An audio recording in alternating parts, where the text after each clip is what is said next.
No? So this is the energy of luck, good luck, manifestation, and dreams coming true. Ito talaga, kumbaga lahat ng mga pinapangarap mo lang dati, yan, lahat ng mga pinapangarap mo lang dati, lahat ng mga nai-imagine mo lang dati, lahat ng mga na-visualize mo lang dati, it's coming, it's being pushed out in your 3D, in your physical reality. Kaya nga lumabas dito yung salitang wait, 'di ba? Ayan, mga kapiksi. So mag-antay lang kayo.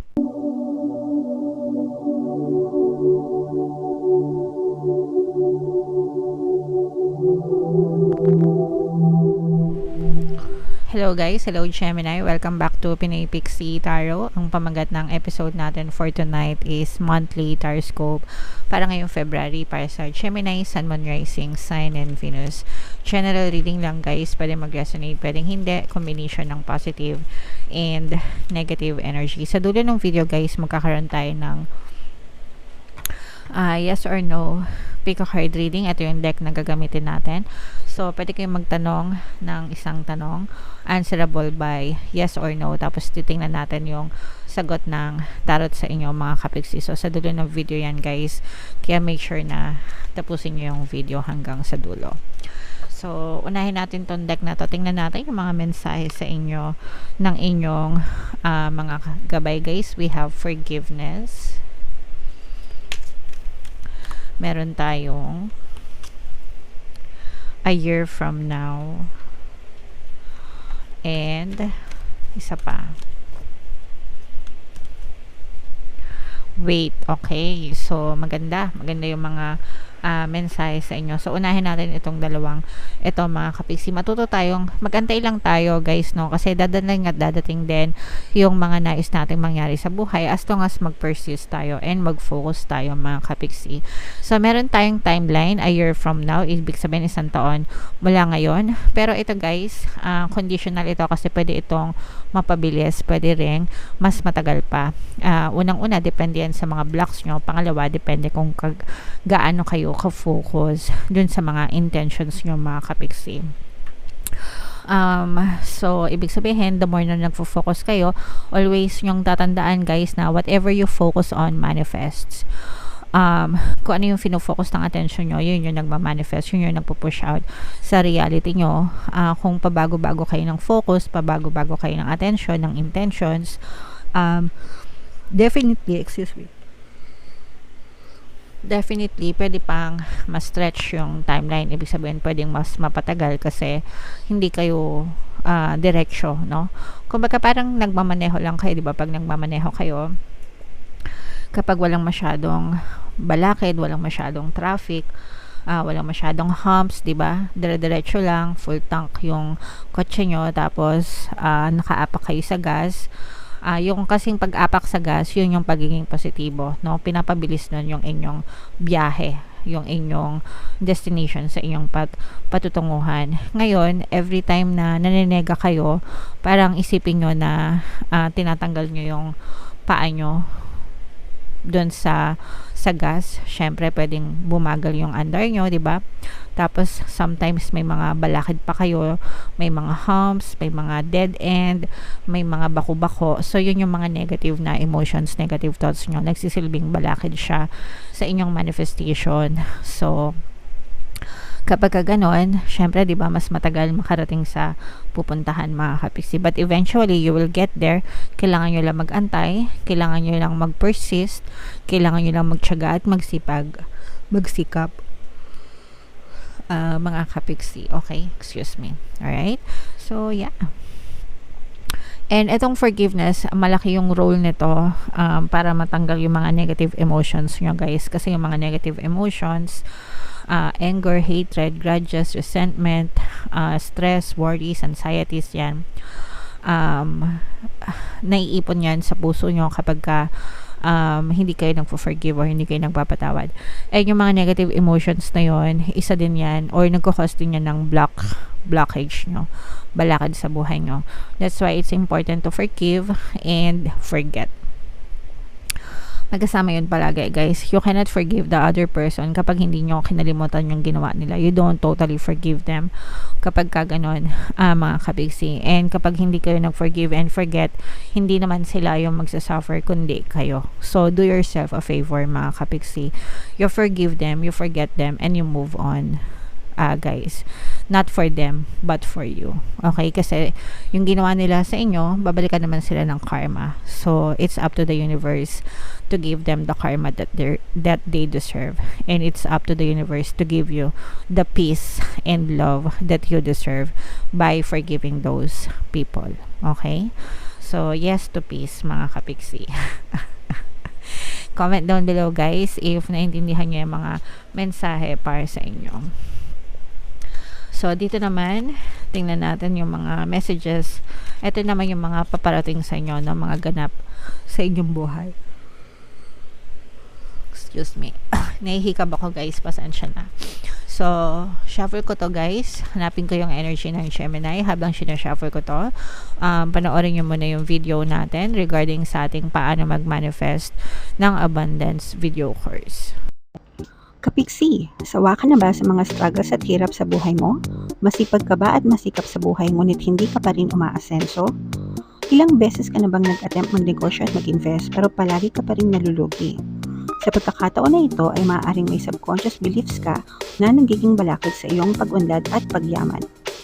Introducing, paano mag-manifest ng abundance video course.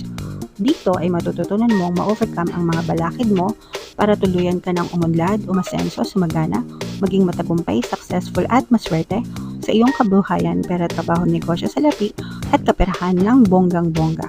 Dali, mag-send na ng email sa pinoypixitaro@gmail.com at simulan na ang iyong pagyaman ngayon.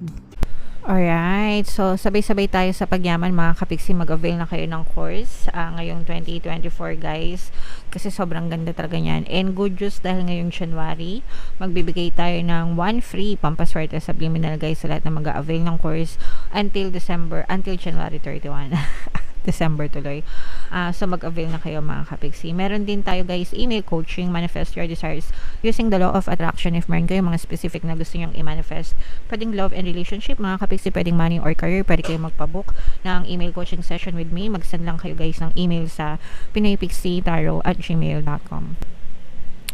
So, Gemini, guys, kayo ay represent ng Queen of Swords sa ating spread. Meron tayong presence ng Earth sign, Capricorn, Taurus, Virgo.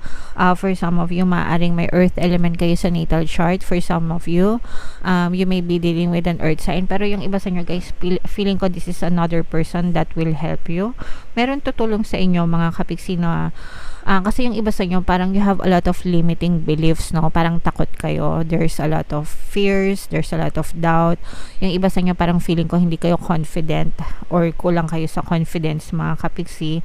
Yung iba sa inyo, parang takot kayo lumabas ng inyong comfort zone. Pero merong mag-uudyok sa inyo, guys. This may be a friend, this may be a lover or your parents, mga kapiksi, anybody within your quantum bubble na tutulong sa inyo, guys, para i-push ba kayo, no? Pwedeng mga anak nyo rin ito, parang ipupush kayo na, mommy, daddy, try natin to, subukan natin to, wala namang mawawala, ganyan.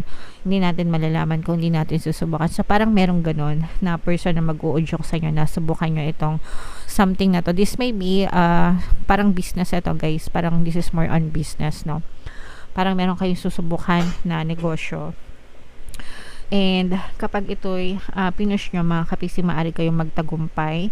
You may be nailing good contracts, maaring ma-push yung mga negotiation nyo. Kung kayo magtatayo ng negosyo, parang mabibuild nyo, may establish nyo siya ng matibay, ganyan. A lot of people, parang makakaengganyo kayo ng maraming tao na magwo-work with you. Kumaga parang susuportahan nila kayo, mga kapiksi. At saka parang yung magiging outcome nitong business na itatayo mo is parang more than you expect, no? Mas hihigitan pa nyo yung expectations nyo, mga kapiksi. And ito yung way ni universe para ipakita sa'yo na dreams do come true. Okay? So, yeah, mga kapiksi, yan talaga yung gustong iparating sa inyo ni universe, no? Pwedeng magkatotoo yung mga pangarap nyo sa buhay as long as you persist, you believe, maging confident ka mga kapiksi. Mama-manifest nyo yan. This is a big manifestation for you guys, as in big talaga. So i-mind nyo na to guys sa comment section. Mind big manifestations, mind business kung talagang nagnenegosyo kayo or whatever man, kung ano man yung balak nyong i-establish, pero talagang nakikita natin na this is going into fruition para sa inyo mga kapiksi, as in nagbubunga talaga. You will be signing contracts. Meron tayong nakikita dito na mga contract signing, document signing, approvals, mga ganyan mga kapiksi. So parang puro pasulong ka guys, puro pasulong ka ngayong February. So i-mind nyo na to sa comment section guys, kasi sobrang positive talaga niyan mga kapiksi. Yung iba sa inyo guys, kung meron kayong mga ina-apply na mga loan sa mga bangko, bank loans, sa mga corporate ganyan, ang tawag doon? Ano ba tawag doon? Co-op pala. Corporate tuloy. Sa mga co-op, mga financing. Ayan guys, mga financing establishments, yung mga nagpapaloan yan, maaaring ma-approve yung mga loans nyo. Grabe sa swerte kayo guys, Gemini. Grabe sa swerte ka ngayong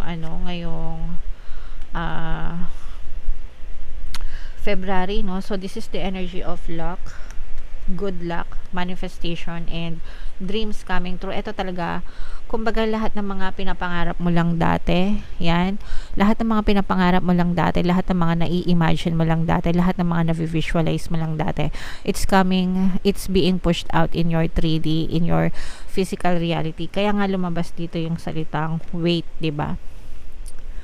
Ayan mga kapiksi. So mag-antay lang kayo, pero if you persist in these assumptions mga kapiksi, kumbaga palagi nyong iniisip yung mga dreams nyo, yung mga pangarap nyo, yung mga desires nyo, it's going to be pushed out mga kapiksi, and talagang mararamdaman nyo yung pagiging maswerte nyo ngayong season, no? So grabe guys, i-mind nyo na to, kasi ano talaga to, tinutulungan talaga kayo. Hindi lang may mga taong tumutulong sa inyo. We have water sign energies, Cancer, Pisces, Scorpio. Na-amaze ako guys, kasi parang yung mga, kung kayo ay gumagamit ng mga vision boards, comment down below guys kung ano yung mga visualization or mga manifesting techniques na ginagamit nyo. Pero kung kayo ay mga tawag dito, visionaries, gumagamit ng mga vision boards or nagvi-visualization technique or imagination technique kayo guys, lahat ng naiisip nyo lang dati, it's going to be pushed out in your reality, as in these are big manifestations talaga coming to your 3D ngayong February. So i-mind nyo na to guys sa comment section.